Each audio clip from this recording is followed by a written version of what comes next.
কসম করে বলি, এ দুনিয়ার কোন মানুষ যদি আল্লাহর সেই কালাম কোরআন থেকে, কোরআনের শিক্ষা থেকে, কোরআনের সাথে সুসম্পর্ক ছেড়ে দিয়ে এ দুনিয়ার কোন মানুষ যদি ইহকালীন হোক পরকালীন হোক সফলতা খুঁজে বেড়ায়, মুক্তি খুঁজে বেড়ায়, কল্যাণ খুঁজে বেড়ায়, আল্লাহর কসম করে বলি গোটা দুনিয়া উলট পালট হয়ে যাবে।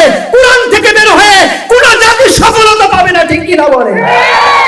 আচ্ছা বলেন, এই দুনিয়ার মধ্যে কয় ধরনের শিক্ষা বিদ্যমান আছে? কয় ধরনের? শর্ট করে বলি, শর্ট করে, যেহেতু সময় শর্ট। দুই ধরনের শিক্ষা ব্যবস্থা এই জমিনের মধ্যে গোটা পৃথিবীতে বিদ্যমান আছে। এই দুই ধরনের শিক্ষায় পৃথিবীর 700 কোটি মানুষ শিক্ষিত হচ্ছে। দুই ধরনের শিক্ষা একেবারে আমরা শর্ট করে ভাগ করি। এক নম্বর যে শিক্ষাটা হচ্ছে ধর্মীয় শিক্ষা, আরেকটা হচ্ছে জাগতিক শিক্ষা। ধর্মীয় যে শিক্ষাটা, এই শিক্ষার প্রবর্তক হচ্ছে স্বয়ং কে? আর একটু জোরে বলেন না কে? দুই নম্বর আরেকটা শিক্ষা, যে শিক্ষাটাকে জাগতিক শিক্ষা বলা হয়। এই জাগতিক শিক্ষার আবিষ্কারক বা প্রবর্তক হচ্ছে দুনিয়ার মানুষ।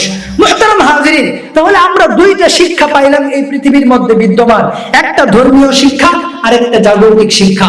ধর্মীয় শিক্ষার প্রবর্তক স্বয়ং আল্লাহ, আর জাগতিক শিক্ষার প্রবর্তক দুনিয়ার মানুষ। আপনাদের কাছে আমি প্রশ্ন করতে চাই, এই দুনিয়ার মানুষ কোন শিক্ষার মধ্যে এ দুনিয়ার মানুষের জন্য কল্যাণ রয়েছে? কোন শিক্ষার মধ্যে এ দুনিয়ার মানুষের জন্য সফলতা রয়েছে? কোন শিক্ষার মধ্যে এ জগতের মানুষের মুক্তি রয়েছে? বলেন তো, জুড়ে বলেন, সবাই বলেন। যারা কয় না এরকম বলে, জুড়ে বলেন, এই জাতির মুক্তি কোন শিক্ষায়? সবাই বলেন, জুড়ে বলেন। এটা ডুবাইতে বসে না মধ্যে। এই জাতির মুক্তি কোন শিক্ষায়? এই জাতির কল্যাণ কোন শিক্ষায়? এই জাতির সফলতা কোন শিক্ষায়? আমার কথা না আল্লাহর কথা। আল্লাহ পাক সূরা ইব্রাহিমের 1 নম্বর আয়াতে বলছেন, কিতাবুন আনজালনাহু ইলাইক লিতুখরিজান নাস মিনাজ যুলুমাতি ইলান নূর। আল্লাহ বলেন, নবী আপনাকে আমি যে কিতাব দিয়েছি অর্থাৎ কোরআন, এই কোরআনের মধ্যে আমি আলাদা একটা বৈশিষ্ট্য দিয়েছি। কি বৈশিষ্ট্য?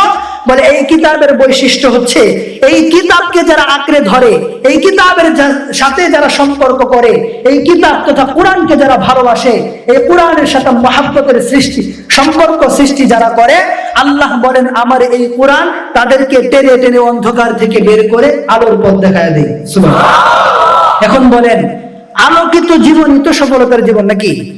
যার জীবনে কোরআন আছে তার জীবনে, বলেন, যার জীবনে কোরআন আছে তার জীবনে আলো আছে। যার জীবনে কোরআনের ছোঁয়া আছে তার জীবনে সফলতা আছে। যার জীবনে কোরআনের মহব্বত আছে তার সফলতা আছে। আল্লাহর কসম করে বলি, এ দুনিয়ার কোন মানুষ যদি আল্লাহর সেই কালাম কোরআন থেকে, কোরআনের শিক্ষা থেকে, কোরআনের সাথে সুসম্পর্ক ছেড়ে দিয়ে এ দুনিয়ার কোন মানুষ যদি ইহকালীন হোক পরকালীন হোক সফলতা খুঁজে বেড়ায়, মুক্তি খুঁজে বেড়ায়, কল্যাণ খুঁজে বেড়ায়, আল্লাহর কসম করে বলি গোটা দুনিয়া উলট পালট হয়ে যাবে। কোরআন থেকে বের হয়ে কোন জাতি সফলতা পাবে না, ঠিক কিনা বলে? তাহলে কোন একটা জাতি যদি সফল হতে চায়, মুক্তি পেতে চায়, যদি তার জীবনটাকে সুন্দর করতে চায়, কোন শিক্ষা লাগবে? জোরে বলেন, কোন শিক্ষা? কোরআনের শিক্ষা।